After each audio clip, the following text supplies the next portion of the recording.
నేరాల నియంత్రణకే పోలీస్ శాఖ ఆధ్వర్యంలో కార్డన్ సర్చ్ నిర్వహిస్తున్నట్లు నాయుడుపేట డీఎస్పీ చెంచుబాబు తెలిపారు.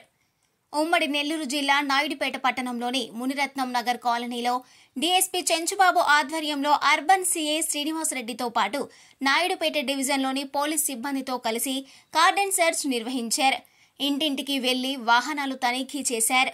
ఈ సందర్భంగా డీఎస్పీ చెంచుబాబు మాట్లాడుతూ యువత గంజాయి, మద్యం వంటి వ్యసనాలకు దూరంగా ఉండాలని సూచించారు. మద్యం తాగి వాహనాలు అతివేగంగా అజాగ్రత్తగా నడపవద్దని కోరారు. గ్రామాల్లోకి అనుమానిత వ్యక్తులు వస్తే పోలీసులకు సమాచారం ఇవ్వాలని కోరారు. తమపై వేధింపులను మహిళలు నిర్భయంగా పోలీస్ స్టేషన్లో ఫిర్యాదు చేయవచ్చని పేర్కొన్నారు. యువత చదువుపై శ్రద్ధ వహించాలని, వాహనాలు నడిపేవారు అన్ని ధృవీకరణ పత్రాలు వెంట ఉంచుకోవాలని సూచించారు. సరైన పత్రాలు లేని 20 మోటార్ సైకిళ్లు, 2 ఆటోలను స్వాధీనం చేసుకున్నామని రికార్డులను పరిశీలించారు.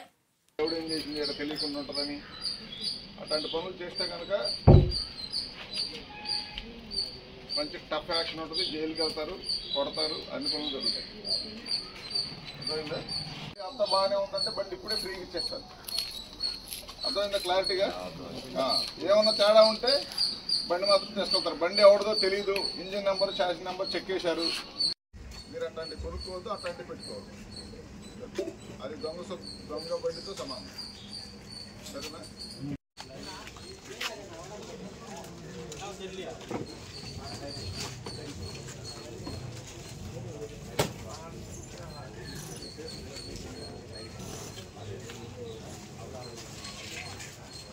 పేట టౌన్కి ఆనుకొని ఉన్న మలయకోటలో మా ఎస్పీ గారి ఉత్తర్వుల మేరకు నాయుడుపేట డిఎస్పీ గారు, చులూరుపేట సిఐ గారు, మా సబ్ డివిజన్ సిబ్బంది అంతా కూడా ఈ మలయకోటలో కార్డినెన్స్ సెర్చ్ కార్యక్రమం నిర్వహించడం జరిగింది. దీని ముఖ్య ఉద్దేశం ఏంటంటే ఎవరైనా కానీ బైక్స్ అనాథరైజ్డ్గా బైక్స్ పెట్టుకొని దొంగ బైకులు కొనుక్కొని లేకపోతే రికార్డ్స్ లేకుండా పెట్టుకొని ఉంటే వాటన్నిటినీ కూడా మొత్తం కాలనీ అంతా కూడా ఒక చోటకి తీసుకొని వచ్చేసి చెక్ చేయడం జరిగింది. అట్లాంటి అడ్రస్లు లేకుండా ఉన్న కొన్ని బైకుల్ని కూడా ఇక్కడ ఐడెంటిఫై చేయడం జరిగింది. వాటిని పూర్తిగా వెరిఫై చేసిన తర్వాత మేము యాజ్ పర్ లా ప్రకారం తీసుకుంటాము. అట్లానే డిఎస్పీ గారు మేమంతా కూడా ఇక్కడ ఉండే పబ్లిక్కి అవేర్నెస్, క్రైమ్స్, దొంగతనాలు సంబంధించి, తర్వాత సైబర్ ఫ్రాడ్స్, లేడీస్ సంబంధించిన ఉమెన్ రిలేటెడ్ క్రైమ్స్, వాటన్నిటి గురించి కూడా అవగాహన కలిగించడం జరిగింది. మరిన్ని న్యూస్ అప్డేట్ కోసం A3 న్యూస్ ఛానల్ని సబ్స్క్రైబ్ చేసి బెల్ ఐకాన్ను ప్రెస్ చేయండి.